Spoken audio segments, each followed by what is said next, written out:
عارف الوی صاحب کا انٹرویو اگر آپ کو لگتا ہے نا میں ہوا میں باتیں کر رہا ہوں، تو آپ کو ایسے بہت سے انٹرویو مل جائیں گے جس میں وہ خود کہہ رہے ہیں کہ صدارتی نظام میں پاکستان کے لیے بہتری ہے اور میں تو اس کا حامی ہوں۔ اور فیض صاحب والے گروپ کے آنے کا مقصد ہی یہ تھا، بہت سے صحافی اس کو رپورٹ کر چکے ہیں، سینکڑوں رپورٹس اس پہ آ چکی ہیں، سینکڑوں آرٹیکل لکھے جا چکے ہیں، جس میں کہا گیا کہ فیض صاحب والے گروپ کا مقصد ہی یہ تھا کہ خان صاحب کو ساتھ ملا کے چائنا یا پھر ٹرکی کے ماڈل پہ ایک پریزیڈنشل نظام لایا جائے، اپوزیشن کو ڈالیں جیل کے اندر اور سکون سے 10 سال کے لیے رول کریں۔ یہ آپ کا پروجیکٹ تھا، اور آپ ہم سے گالیاں دے کے یہ مطالبہ کر رہے ہیں کہ اب سپورٹ کرو خان صاحب کو۔ کیوں کریں بھائی؟ دونوں طرف اسٹیبلشمنٹ ہے، دونوں بیانیے اسٹیبلشمنٹ کے ہیں۔ تیسری محنت اسٹیبلشمنٹ نے کیا کی 30-40 سال میں؟ سیاست میں مذہب کی آمیزش اور اس سے عوام کو بے وقوف بنانا۔ اس سے زیادہ استعمال مذہب میں ضیاء الحق صاحب کے بعد کسی نے نہیں کیا جتنا عمران خان صاحب نے کیا۔ میری ویڈیو دیکھ لیجیے اسلامک ٹچ والی، کنٹینر پہ کھڑے ہو کے کہہ رہے ہیں کہ ایک کلمہ سنا دے ذرا عوام کو بے وقوف بنانے کے لیے، ٹھیک ہے؟ پالیٹکس کے اندر اس کا بے جا استعمال کر رہے ہیں۔ اپنا ٹیرین وائٹ کیس کا پتہ نہیں ہے، اس کا جواب نہیں ہے آپ کے پاس، لیکن ہولیر دین ہیون بننے میں آپ سے بڑا کوئی آئی نہیں اس ٹائم۔ تو جتنا آپ نے سیاست میں مذہب کا استعمال کیا، یہ 30 سال کی اسٹیبلشمنٹ کی محنت ہی یہ تھی کہ بے وقوف ضیاء صاحب نے اسی بات پہ بنایا تھا کہ ہم نے مجاہدین کو بھیجا اس لیے کہ وہاں مسلم بھائی بیٹھے ہیں ہمارے، لیکن اصل وجہ کیا تھی؟ ڈالر جیب میں ڈالنے تھے۔ تو وہ سارا بیانیہ سیاست میں مین سٹریم دوبارہ کس نے کیا؟ 90s کا نواز شریف دوبارہ کون بنا؟ عمران خان صاحب بنے۔ اب آپ کہتے ہیں اسٹیبلشمنٹ کے اگینسٹ ان کو سپورٹ کرو، تو بھائی یہ بیانیہ اسٹیبلشمنٹ کا جو خان صاحب لے کے چل رہے ہیں، اس کے اندر کوئی ایک فرق بتا دیجئے جو اسٹیبلشمنٹ کی پالیٹکس سے مختلف بات ہے۔ پھر دوسری چیز یہ کہ اسٹیبلشمنٹ کا ایک اور طریقہ کار ہمیشہ بات کرنے کا رہا ہے کہ وہ فورس سے مسئلے حل کروانے پہ یقین کرتے ہیں، اور خان صاحب نے بھی یہی کیا، اور وہ یہ کہتے ہیں کہ 500 یا 5000 لوگوں کو پھانسی دے دو، ملک کے مسائل حل ہو جائیں گے۔ ٹاک شوز تو ویسی بکواس ہوتے ہیں، ان کو بند کر دینا چاہیے۔ پیکا لا کی سزا بڑھا دی، اب سارا عالم کو گولیاں لگ گئیں، اس پہ کہا یہ کون ہے مجھے پتہ ہی نہیں ہے۔ آپ کے دور کے اندر ڈیموکریٹک انڈیکس میں بھی پاکستان نیچے گیا، جس کرپشن کا بیانیہ آپ لے کر آئے ہیں وہ بھی اسٹیبلشمنٹ کا تشکیل کردہ ہے۔ اسٹیبلشمنٹ نے لمبی محنت کی ہے اس بات کے اوپر کہ ہر سیاستدان چور ہے، ہر سیاستدان چور ہے سوائے ہمارے۔ تو یہ بیانیہ پالیٹکس میں مین سٹریم کس نے کیا؟ عمران خان صاحب نے کیا۔ ان کے آس پاس جتنے چور کھڑے ہوتے ہیں اس پہ کسی کا دھیان نہیں جاتا، کیونکہ انہوں نے سکسیسفلی برین واش کر دیا کہ میرے علاوہ یہ لکیر جو میں کھینچ دوں گا اس کے اس پار جو بھی کھڑا ہوگا وہ چور ڈاکو ہے۔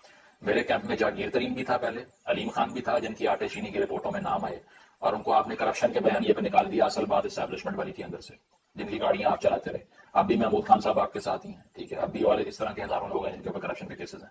منی لانڈرنگ کی آپ بات کرتے ہیں، لیکن فورن فنڈنگ کا کیس آپ کا کیا وہ بھی آپ کو معلوم ہے۔ تو یہ سارے بیانیے اسٹیبلشمنٹ کے ہی ہیں جو کہ اسٹیبلشمنٹ کے خلاف استعمال ہو رہے ہیں۔ اور سب سے بڑی بات یہ کہ اسٹیبلشمنٹ پالیٹکس میں گھس کے کسی کو سپورٹ کرتی ہے۔ خان صاحب کا گلہ بھی یہ ہے کہ مجھے کیوں نہیں بچایا۔ تو پھر آپ جب کہتے ہیں کہ ان دو پارٹیز میں سے یہ حقیقی آزادی کی جنگ ہو رہی ہے، تو بھائی کانسٹیٹیوشن کے حق میں نہیں ہو رہی، دونوں میں سے جو بھی جیتا ہار آئین کی اور قانون کی ہوگی۔ اس میں کوئی دو رائے نہیں ہے کہ دونوں طرف اسٹیبلشمنٹ کے دو دھڑے ہیں جو آپس میں لڑ رہے ہیں، اور اس کا آپ کے میرے سے کوئی تعلق ہی نہیں ہے۔ کل ان کی حکومت آ جائے، یہ اس سے بہترین کسی کو پینٹ ہی نہیں کریں گے جتنا یہ اسٹیبلشمنٹ کی تعریف کریں گے۔ کل ان سے ڈیل ہو جائے تو ان سے زیادہ کوئی پرو اسٹیبلشمنٹ شخصیت آپ کو پورے ملک میں ملے گی نہیں، جس طرح نواز شریف شہباز شریف صاحب نے کیا کہ پچھلے چند سالوں میں آپ کو نظر آیا کہ انہوں نے ووٹ کو عزت دو کی باتیں کی، آج حکومت ملی ہے سب خاموش ہو گئے۔ باجوہ صاحب کا نام نہیں لے رہے، کہہ رہے ہیں فیض کا کورٹ مارشل کر دو، اور یہ so called anti establishment PTI والے یہ کیا کہہ رہے ہیں؟ باجوہ کا کورٹ مارشل کرو، فیض کا نہیں کرنا۔ ہر کسی کے اپنے اپنے پسندیدہ جرنیل ہیں، تو جس کا پسندیدہ کوئی جرنیل ہو اور جس کا اپنے اپنے جو ہے نا وہ اسٹیبلشمنٹ کے کارندے اپنے رکھے ہیں انہوں نے، وہ اینٹی اسٹیبلشمنٹ ہوتے ہیں، وہ کانسٹیٹیوشن کے حق میں ہوتے ہیں۔ کس نے ایکسٹینشن دی باجوہ صاحب کو؟ 6 سال کا رول کس نے کیا ان کا یہاں پہ؟ خان صاحب نے کیا۔ کس نے پریزیڈنٹ کیا کہ جو بھی آئے وہ 6-7 سال سے پہلے جائے نا؟ خان صاحب نے کیا۔ رپورٹ کر چکے ہیں پارلیمنٹ کے اندر، آفس بنایا ہوا تھا انٹیلیجنس کا آپ نے، کس کے دور میں؟ عمران خان صاحب کے دور میں۔ کس نے کہا کہ فارم ڈیپ ہونی چاہیے؟ عمران خان صاحب نے کہا۔ کس نے کہا کہ بل پاس کروانے کے لیے میں اسٹیبلشمنٹ کا ساتھ دیتا ہوں اور اپنے ایجنسیز کو کال کرتا ہوں کہ رپورٹ کر دو؟ خان صاحب نے کہا۔ ایک چیز بتائی جو جمہوریت سے ساتھ اپنے بات کے اندر کی، سارے اسٹیبلشمنٹ کے بدنما چہروں کو لا کے اپنے پارٹی پہ مسلط کر دیا۔ اب الیکٹڈ لوگوں سے گورنمنٹ چل رہی ہے، کون ہے حفیظ شیخ، یہ کون ہے شوکت ترین، فواد چودھری صاحب یا دیگر سیاسی رہنما صاحب، یہ کون تھے؟ کہاں سے آتے؟ سارے انگریزی تھے، مشرف صاحب کے اندر یا کسی اور رجیم کے اندر۔ کون لے کے آیا ان کو؟ خان صاحب لے کے آئے، اور اب کہہ رہے ہیں ہم اینٹی اسٹیبلشمنٹ، ہم حقیقی آزادی کی چمولی جنگ لڑ رہے ہیں ہمارے لیے۔ تو بھائی دونوں طرف ایک ہی طرح کے لوگ ہیں، کوئی فرق اس میں تلاش کرے اور پھر ہم سے مقدمہ لڑیں، ان میں فرق کیا ہے؟ ہم کیوں سپورٹ کریں ان سے کسی کو؟ پھر دوسری بات یہ کرتے ہیں کہ ایسا ظلم و ستم آج تک کسی پر نہیں ہوا جو کہ ہو رہا ہے آج کل، اور وہ اس لیے کہ ہمارے اوپر جو ہے وہ تشدد کیا جا رہا ہے، وہ سب ہو رہا ہے۔ تو بھائی کوئی تاریخ پڑھ لو، 2018 سے پہلے تو آپ کی آنکھیں ویسی بند ہیں کہ پالیٹکس شروع ہوئی ہوئی ہے نہیں ہوئی تھی، اس 50 سے شروع ہو گیا تھا کام۔ پہلے دن سے سول لبرٹی اس ملک میں انشور نہیں تھی، کب سے بات خان صاحب کو جیل ہوئی آپ کو نہیں پتا, آدھی زندگی میں نے جیل میں گزار دی. اور ان کے لیے کس نے بات کی ہاسٹل کے لیے کب سے شروع ہوا ہے سارا جیلوں میں ڈالنے کا سلسلہ کس نے نہیں کی. اس کے علاوہ لاہور مارشل لا جب لگا تو تصفات ہوئے سارے ملک کے اندر, اس کو کس نے کنٹرول کیا؟ آگے فوج نے کیا, جنرل خان نے کیا. اب دیکھو ہماری کے اندر سارے سیاستدانوں کو بند کرا دیا جو جیلوں میں ڈالنے کا سلسلہ شروع ہو گیا. صدر نے کیا, ایوب خان نے کیا, فاطمہ جناح کو بندار کرا دیا. 70s میں آ جائے تو بھٹو صاحب نے جو ہے وہ اپوزیشن کو جیل میں ڈال دیا. نیشنل عوام پارٹی کی گورنمنٹ کو جو ہے وہ ختم کر دیا.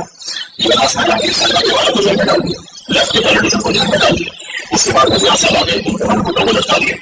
15 لوگوں نے جنگوں کو رات کی تاریخی کے اندر اور یہ آرڈر پاس کیا تو اس کی آگے چیک کرو کہ مسلمان تھا یا ہندو تھا. اس حد تک پریکاشن حسن ناصر شریف کی طرف کے ایکٹیوسٹ یہاں پر لاہور فورٹ کے اندر جو لاہور کا قلعہ ہے اس کی جیل میں تیروں سے باندھ کے پھانسی لگی. آپ کو لگ رہا ہے کہ آج سے ریپریشن شروع ہوا ہے, آج سے تشدد شروع ہو گیا, اس سے پہلے تو کچھ تھا ہی.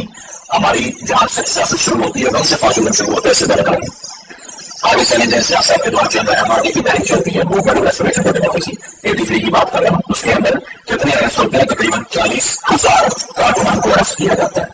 گن شپ ہیلی کاپٹر سے سندھ کے اندر پیپلز پارٹی کے ورکرز کے اوپر گولیاں برسائی جاتی ہیں, جس کے اندر تقریباً 30 کارکنان کی موت ہوتی ہے. 300 اسٹوڈنٹ لیڈرز کے کارے رنگ تھے جو اور اس کے علاوہ کیا کیا جیل میں بتائیے جیسے آج کھڑے ہو کے اعلان کیا کے اندر شروع ہوئی تھی. عدالتوں کے اندر بحث ہو رہی ہے کہ جب نارے مارتے تھے ہندوستان کی کارکنان اس کے بعد 5 سے آپ کو میں باہر آگے کوئی کیا جیسے جیل میں بتائیے کو اعلان سے آگے ہیں سنسد میں صلی اللہ علیہ وسلم یہ اس کے